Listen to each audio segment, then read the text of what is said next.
On today's show, we're going to take a deep dive into a Final Cut Pro 10 project that I recently completed because, frankly, I think it's kind of cool.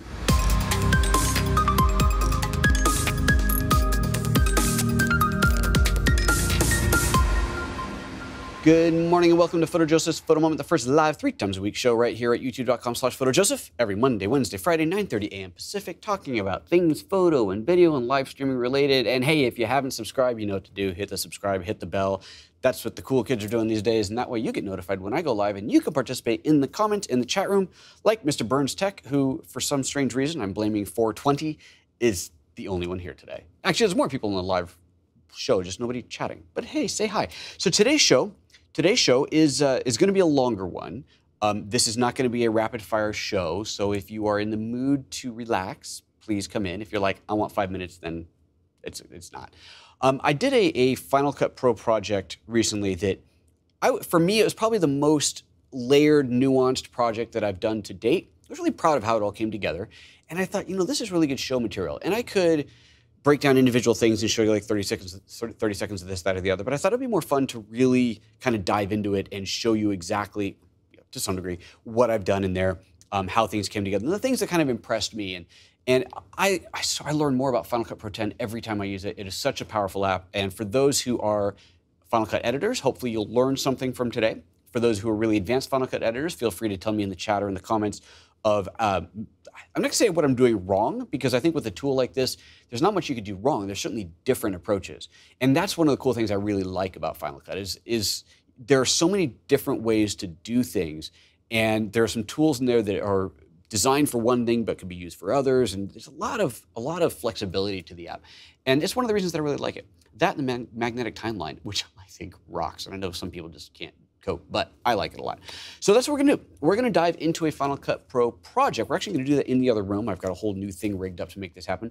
But before we do that, I want to tell you about Out of Chicago. So if you have never heard of this conference, it's kind of awesome. Out of Chicago is a photography conference / workshop type thing. It's over a weekend. It basically starts on a Friday evening, I think, with an opening dinner, and then it's all day Saturday, Sunday. And you have a ton of instructors that are doing classes, photography classes. I think there's some that are software-based, so like Photoshop type things, but the majority, I believe, are actual get a camera and go out and shoot type of things. And I'm going to be an instructor there, and I'm teaching. We haven't nailed down everything, but we're doing some street photography type stuff. We're doing some basic video type stuff. We're going to do maybe a little bit of vlogging, kind of. We're kind of all over the place. And again, we haven't nailed down our topics yet, but it's going to be awesome. That much I can tell you for sure. So if you're interested in this, it is, let me bring this back up, it is in June 22nd to 24th in Chicago, Illinois. And up until next Wednesday, and I realize that's not a whole lot of time, so that's what's the 20, 21, 22, 25th, 24th, 25th, whatever the Wednesday is of April, you can use the code PhotoJoseph and get $50 off of the conference price. So it's a nice, little chunk of change off, and hopefully, hopefully you can make a decision by then. The discount's not around for very long. It's an early bird kind of thing. But if you can get your ticket now, then do it and save $50. Just use the code PhotoJoseph. And if you can't save $50, then just sign up later. But Out of Chicago, outofchicago.com, check it out. I think /summer it said for the summer conference, but you'll figure it out once you get there. And it's going to be a lot of fun. I am really, really looking forward to it, actually, because I think it's going to be neat. Okay, that's that. Once I go in the other room, I don't know if I'm going to make it back here. Well, I'll make it back here at some point. All right, let's do this thing, shall we? I'm going to get a hand into the other room. I'll be right back.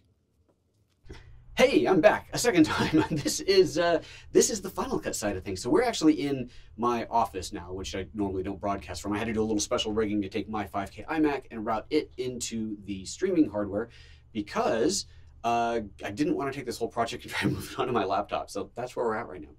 So I'm gonna kind of go backwards a little bit, at least in the beginning, and then we're gonna jump around all over the place. And I'm just gonna show you what I feel like showing you. So let's just see how it goes. So let's get rid of this.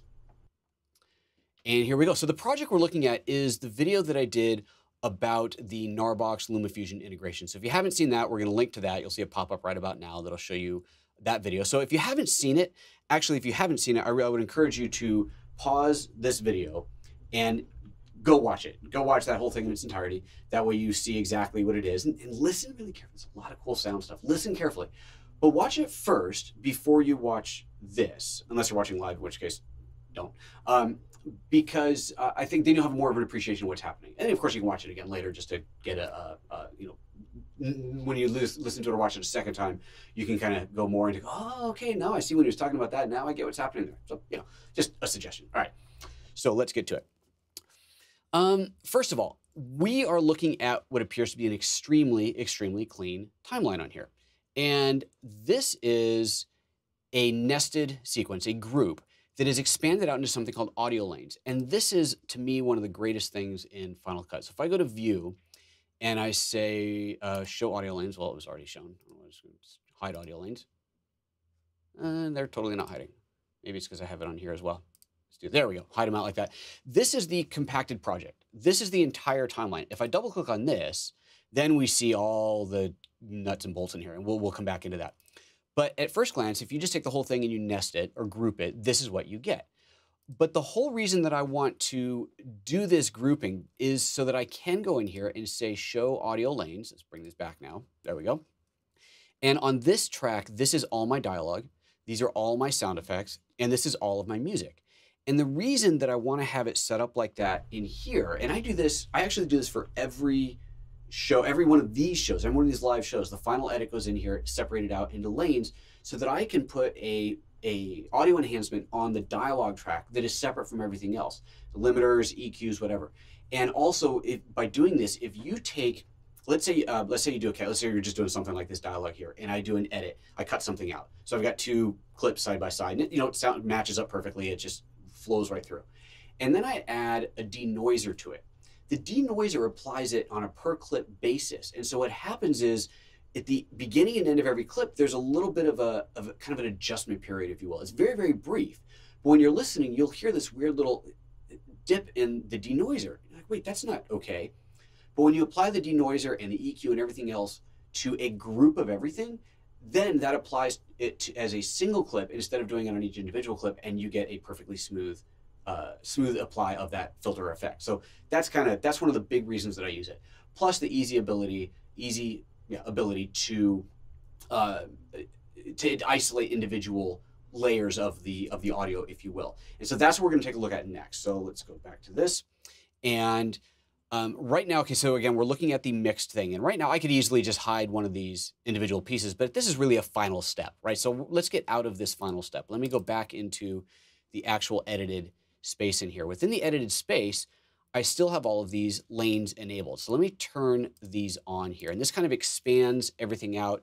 And I mean, usually working on a much bigger screen than this 1920 by 1080 is advisable.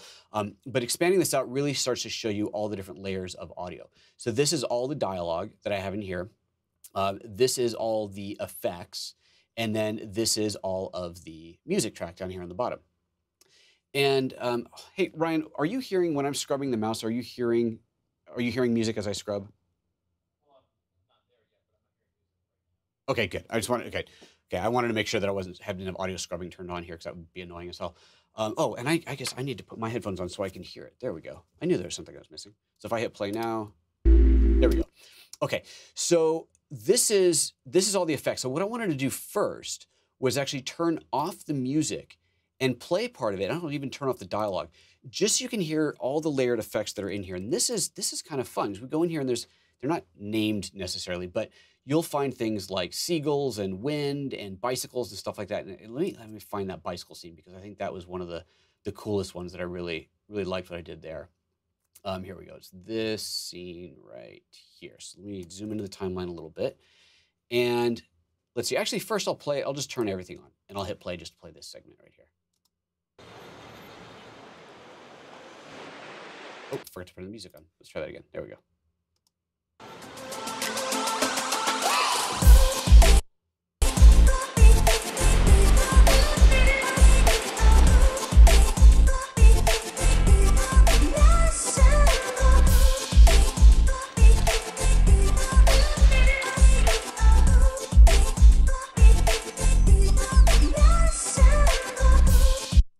Okay, so get out of this full screen here. So what you heard there was the final project. Let me turn off the music now. So this is, again, one of the great reasons to use lanes and well, they're called rolls. At this stage, they're called rolls, and then you see them as lanes on the timeline. But to use rolls and lanes so that you can easily turn entire sections off. So now let's listen to it without the music in there.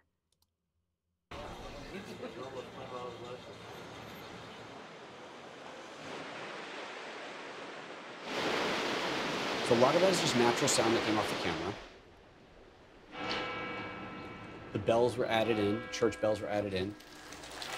That bicycle sound, you can see there, bicycle pass added in. The second bicycle pass. The sparrows, little extra bird sounds in there. The church bells are still going.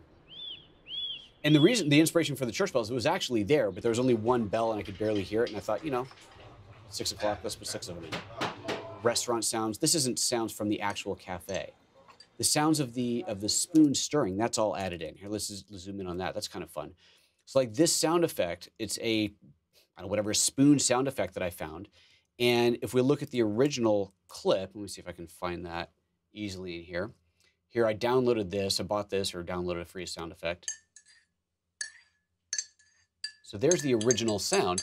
And it's too fast, right? That's too much. It doesn't synchronize with my actual stirring.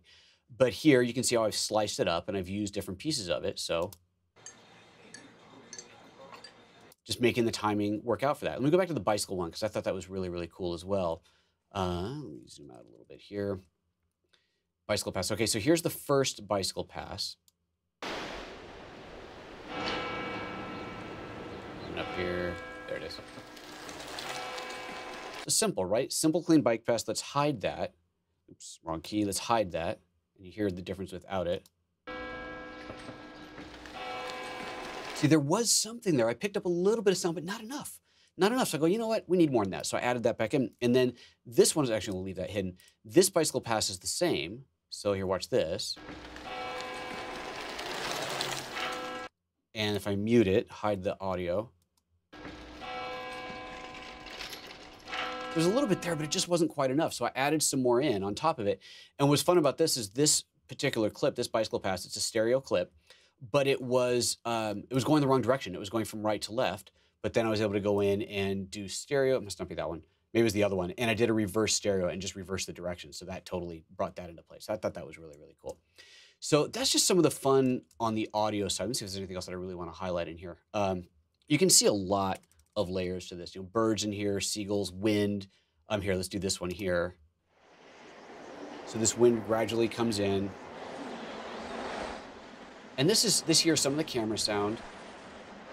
But I just felt like it needed more wind in there. So that all gets added in. And then there's bells. And those are actual bells. Those ones we actually heard. The car driving by is an actual sound. So it's a mix of actual recorded sounds, sometimes moved around. They're not, the sync of them didn't quite work with the project the way I edited it. So I just moved around a little bit. But that's just a really fun thing that you can do in there. So let's see here. So that's that.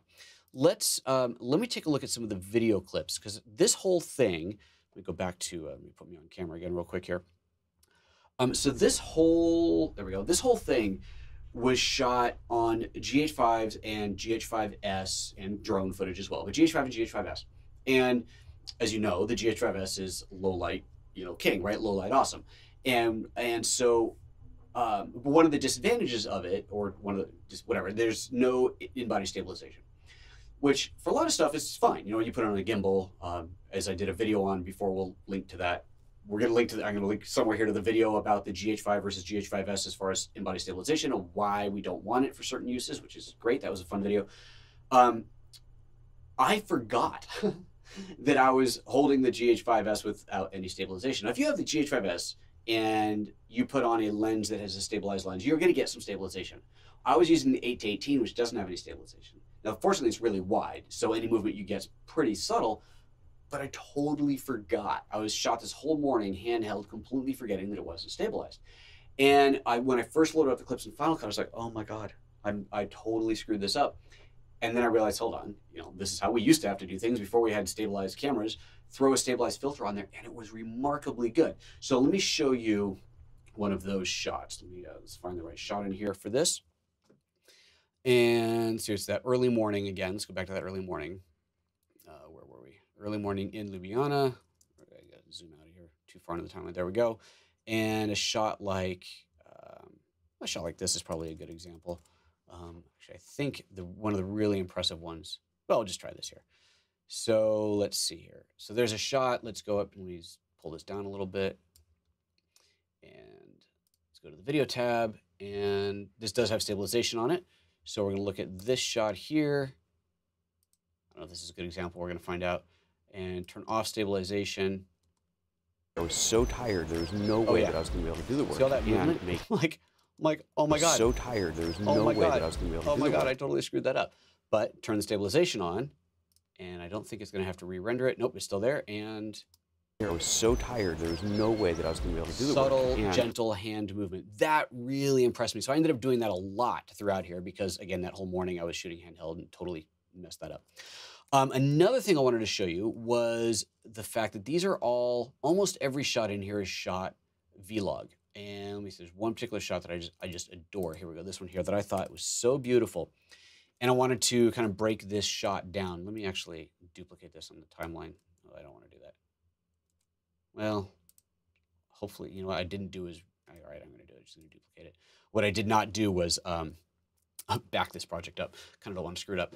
Let's see here. Let me turn off that and turn off this LUT here. Where is it? No, basic. Let's get into general.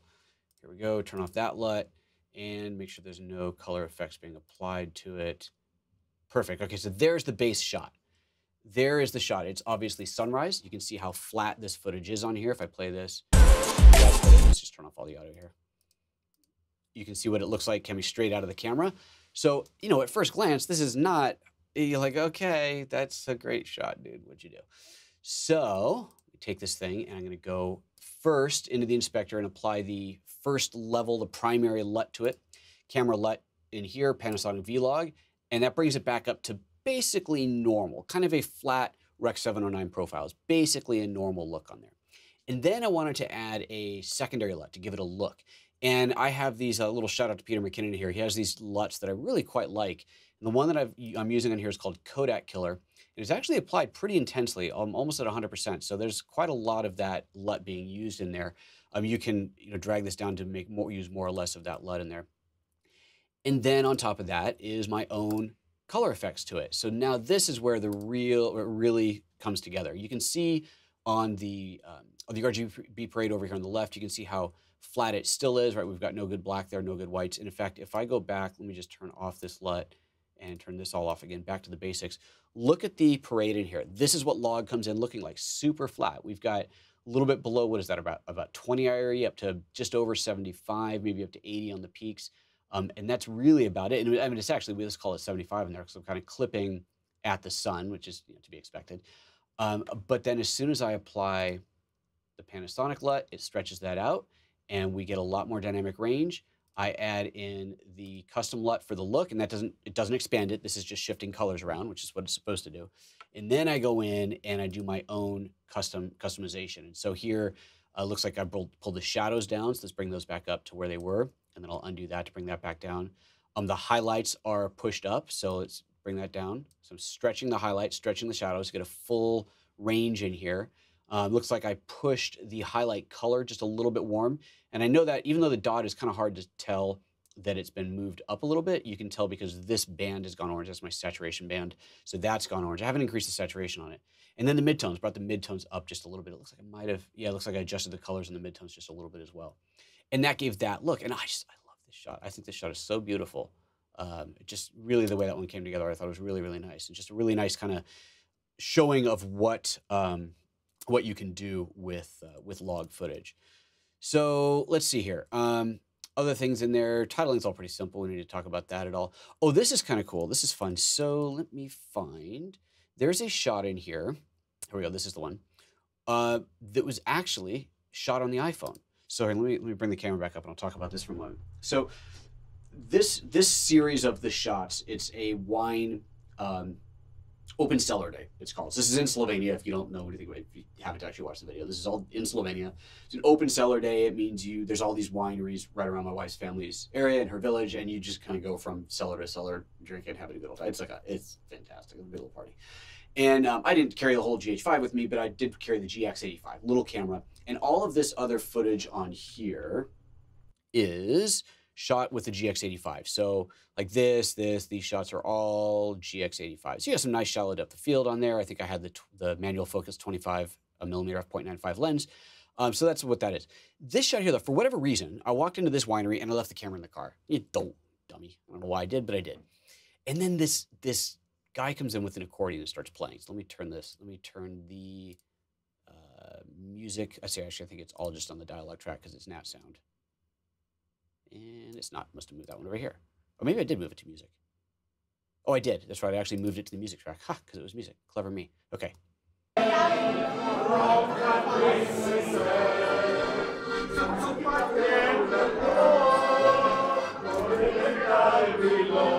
Okay, so that is all done. That's all recorded with the iPhone because I didn't have my camera with me. I'm like, oh, you idiot. And this guy shows up. I'm like, quick, pull out the iPhone and start shooting.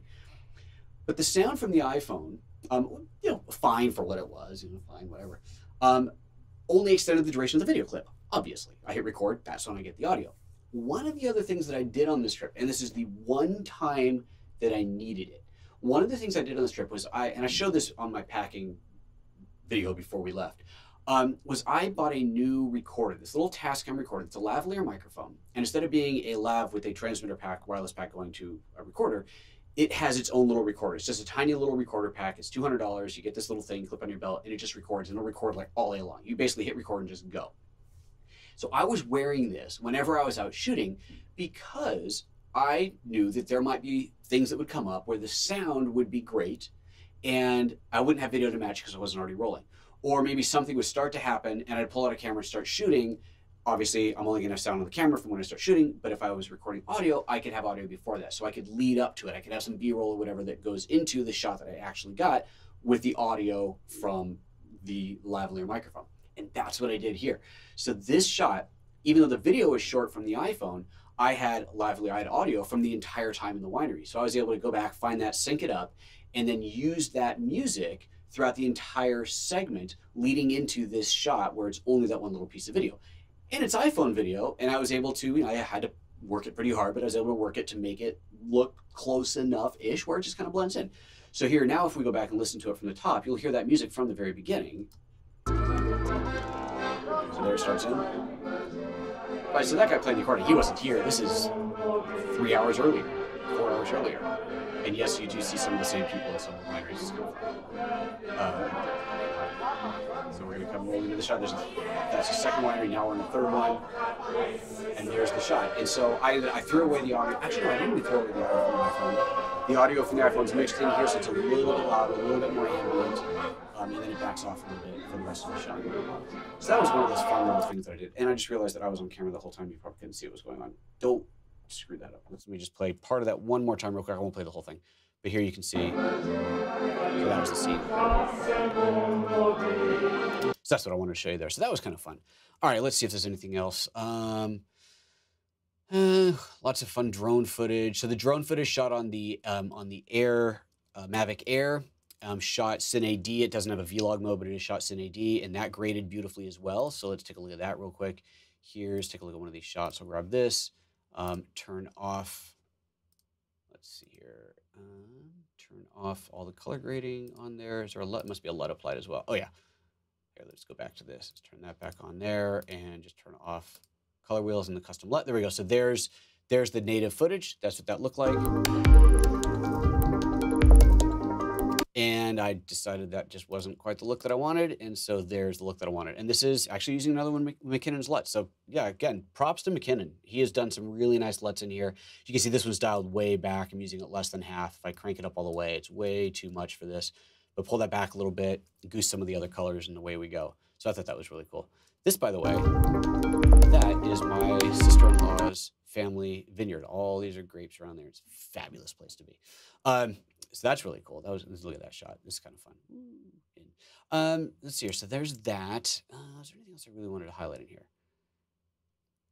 The actual edit itself. Oh, this would be fun to talk about. So this part of the edit, obviously these segments are shot in advance.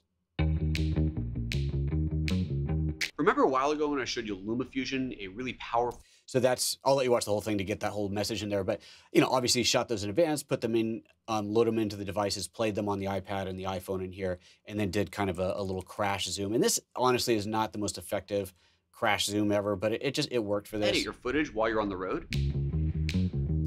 There's a part of that that's like one frame that I still was not happy with, but it's a combination of scaling the clip, adding a mask into it, revealing the mask, adding a motion blur to it until it goes in. And it's like this very last frame in there. For some reason, it just always looks a little bit funny to me. I guess it's a transition from that to that, but it works. While you're on the road. Well, now. Yes, that looks pretty good. So that was kind of cool. But this whole segment here, where I'm talking in the car and jumping from cut to cut. The story starts about a year ago when. So I'll zoom forward. So I go from here. One of the very first things I said when I started playing with it was, this is all, as you might imagine, quite scripted. So they reached out to LumaTouch to see what they can. So I planned this all out well in advance. I scripted it out. And actually, you know what I'm going to do? I'm going to show you the scripting app that I use because I'm really pretty impressed with it. And this allowed me to put the whole thing together, put the story together, without having to copy it over, and shoot those individual segments as I needed them, right? So as I was in each location for a particular shot, and I knew I got to shoot this piece on the plane, this piece at the airport. I was able to do multiple takes of it, and as I was going, if I ended the sentence a little bit differently than I intended to, could update the script with me as I went, and then continue to record, you know, from there. So it was very much a scripted, but also a work in progress. It evolved as the shoot went, so that was kind of cool. All right, let's see if there's anything else in here that I really want to show you. The audio stuff is really one of the biggies. The use of lanes and rolls in there I thought was really quite fun. The titling is nothing special in here. There's nothing really to talk about in there. And then it's just beat back in the studio, all this whole thing. So again, if you haven't seen all this, definitely do. Oh, here, this is something I'll show you. Just because it took me a while to figure out how to do this. And in fact, so here, watch the title in here. In person, and you're going to NAB of 2018. So be sure to go by the, right, and then I'm just gonna slide out. It's phenomenal. So if you want to see this, so if you're wondering how that's done, I'm going to create a whole new project here real quick. Temp, and just put a slug on here so we have something on the timeline. Title, yeah, whatever, doesn't matter. Hit OK. Okay. So let's close this. This is something that, like, for the longest time, it took me a long time to figure out how to do this. And I think Mr. Fenwick, Chris Fenwick, I've talked about many times on here, helped me figure this one out. Let's just make this big. Okay, so I've got a title, right? And I want to have that title kind of fly into the scene. I guess I got to put some video on this thing, don't I? Otherwise, this is really not going to make much sense here. I'll just grab this clip. This is probably totally going to mismatch the timeline now, but who cares? Put that up. There we go. Okay, so there we go. So now I've got this thing in here, and I want to have that title animate in. It's really hard to work when you have such a little amount of space. Let's mute this out. We don't need that. Okay, so I go, all right, there's all these transitions. I look in here and I find all these cool transitions. And the one that I like to use a lot is a wipe. I think it's a wipe. Anyway, it's called Slide. Let me just search for it. It's called Slide. Okay, so this is the one that I want to use. So if I put this in here, actually, what I need to do just to make this even more, really show this off, is I need one more clip in here. Let's grab another clip. Let's put that underneath.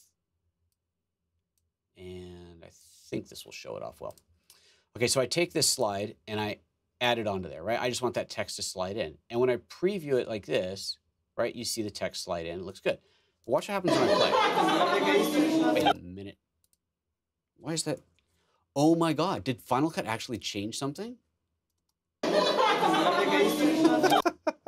Well, okay, duh, that's clever. So I'm assuming that Apple changed something in the new Final Cut 10.4, whatever the heck this is. What is this? 10.4.1, 10.4.2, 10.4, 10, no, wrong thing.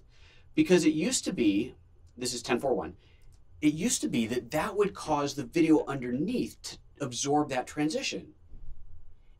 It is not doing it anymore. Oh my God, this saves so much time. So this is crazy. But what I used to have to do was actually create, you take your text block, slice it, take part of it and make transparency 0, and then add the transition between.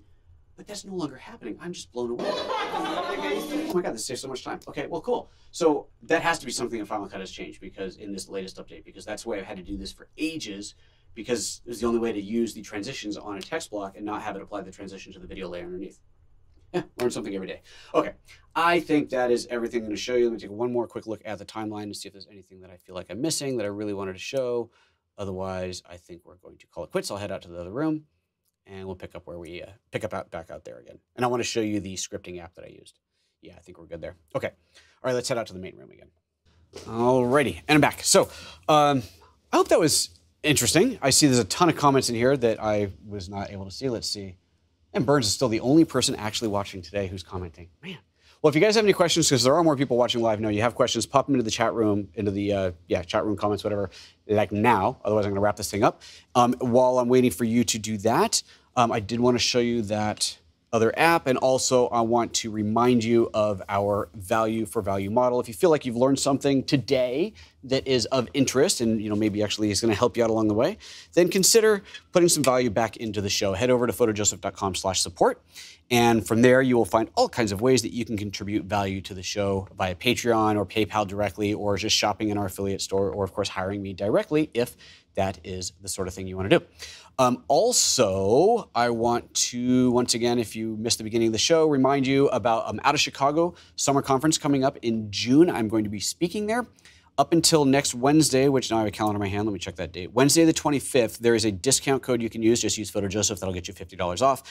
If you can't commit this early, then I totally understand. But do try to get to Out of Chicago. It is a really, really exciting conference. I'm stoked to be a part of it this year. I think it's going to be really fun. Okay. The app that I use for scripting is called Untitled. And I'm just firing this up here, and let's do a split. There we go. So this is my script, and this works on iOS. So it's an iOS app. It works on your iPhone or on your iPad.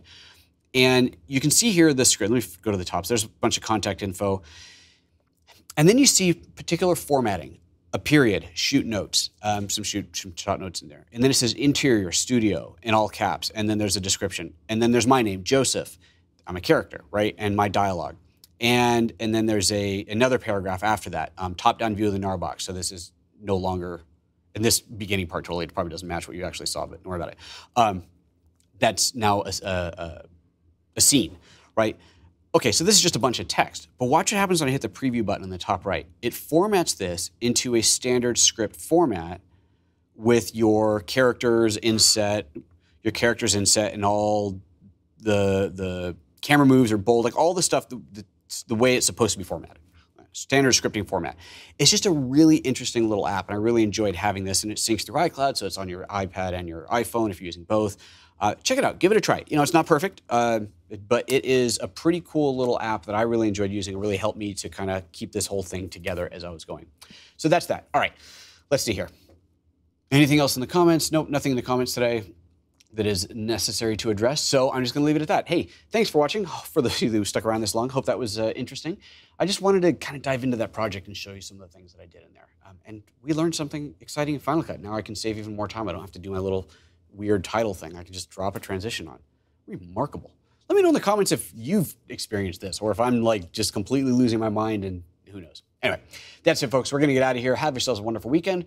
Monday's show is going to be at a different time because I have an all-day training commitment, but I have a break in the late morning, so I'm going to come in. It's only going to be like a 45-minute late start, but there will be a late start on Monday's show. Otherwise, we'll see you next time.